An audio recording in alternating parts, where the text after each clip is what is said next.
Hey everyone, I'm Becky, And I'm Sarah. and we're doing Bickering Book Reviews. Today we are talking about Zomromcom by Olivia Dade, which I got off of NetGalley. Same. So this book takes place somewhere in the United States where I'm kind of confused by this. So I think that there was a compound where so the werewolves rose up and attacked humans. The humans created like these fighting machines that they pushed too far, and those fighting machines became zombies. I thought they Right? were trying to create a super soldier that they ended up Right. turning into zombies. Yeah. But they were all in this It compound. was like if Captain America turned into a zombie instead of Captain America. So then I guess they're not really zombies because zombies are undead, right? It does not matter. But then like the part of the compound breaks wall broke down. And so the zombies got out and contaminated this area and they killed a lot of people.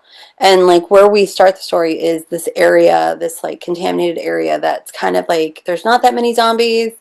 They're trying to kind of survive. And the main character, Edie's family, had been killed by the zombies, and she's still living in this house that her parents had lived in when the zombies attacked. Um, and she's just like out doing her stuff. She is dropping off a delivery from her Etsy store. She bought a burrito, and she sees her next door neighbor, Chad, who's like a surfer stoner, get attacked by zombies. And she's like, I'm going to save him, even though the only weapon I have is this burrito. Turns out Chad saves her because Chad is like the fake identity of a very, very old, very, very wealthy vampire named, it was like Gaston Maxim something, and she calls him Max. And he takes her down into his like mansion bunker. Um, and he's like, we should stay here. And she's like, no, we got to warn people. The zombies are out again. And so they go on this trek to warn people about this, and there are feelings and naughtiness, and they interact with other groups of survivors and they get attacked, and kind of goes from there. In certain places where I was reading this book, I was like, I should not be reading this in public. That's the thing, like I feel like Nobody read the screen. Don't look. the naughtiness is kind of uneven because there's like chapters and chapters of nothing, and then there's like a lot, and then chapters of nothing.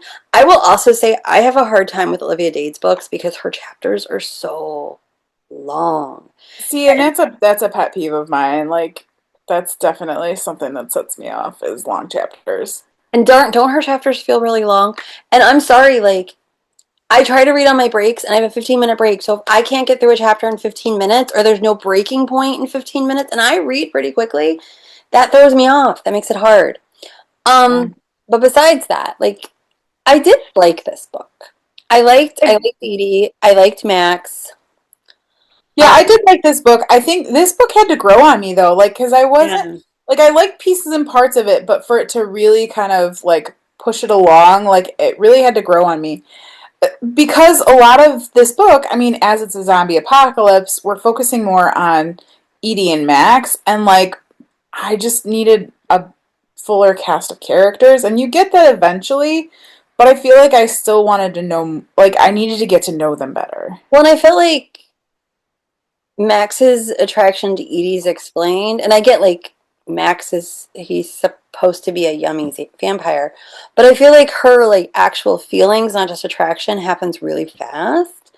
And yes, he does have like these caring, sweet moments, but it is kind of almost an insta love. And I know the whole like when you're in like an extreme situation, insta love follows. But Yeah, yeah, maybe getting to know Max would have been better. Cause he's funny. Like I get why she makes fun of him. Like cause he's sweet. Like he's sweet and and he's funny. Like cause he has his little YouTube channel yeah. where he Well, like and does like he is like a vicious vampire to everybody else, but he's sweet to her. So like that's kind of a cute thing. yeah. Um, I just wish, I don't know, I just felt like there was something missing. Like there was like it was good. Like I would there's obviously a sequel. I would read the And I'm gonna sequel. read the sequel, I think. Like But I'd be down with that. but I Yeah, I it didn't. was missing something, and I don't know what the secret sauce is. Like, I really don't, because I like the character. I thought she was really funny. I liked the fact because, like, who wouldn't?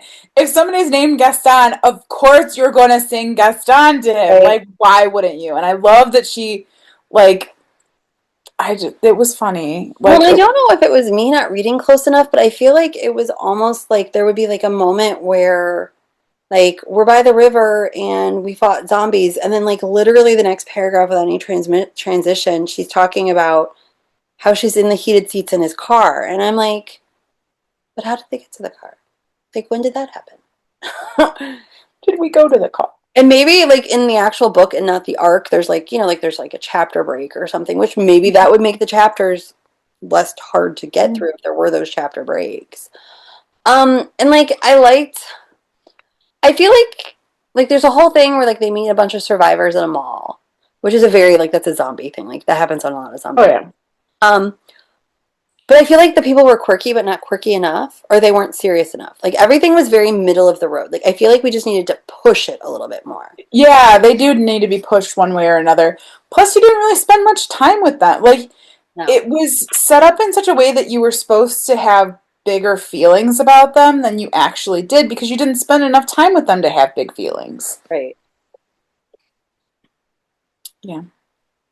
I don't know. I don't really have much else to say. Because, like, I mean, I enjoyed it well enough. Like, I it wasn't wasn't like one of my favorites by her, but it was still pretty freaking good. Like, I wasn't driven to read it, like, but I wasn't mad and that like I did recommend it to somebody because like it's a great premise and there are some great pieces and parts there.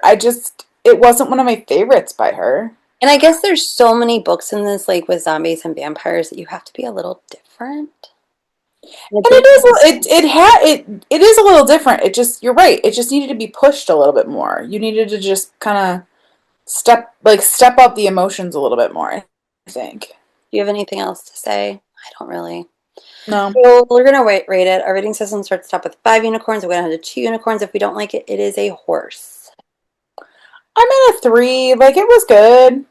Yeah, I'm at a Okay. 3 as well. Like, I mean, it was fine. I enjoyed it. Like, There I were would funny recommend parts it. and there were some quirky, cute parts and I wish there was more. yeah. But Not that I wanted it to be longer. long for I a just romance needed book of any more. kind. I needed bigger pushes. That is where we are on Zomromcom, and we will see you around. See ya. Bye.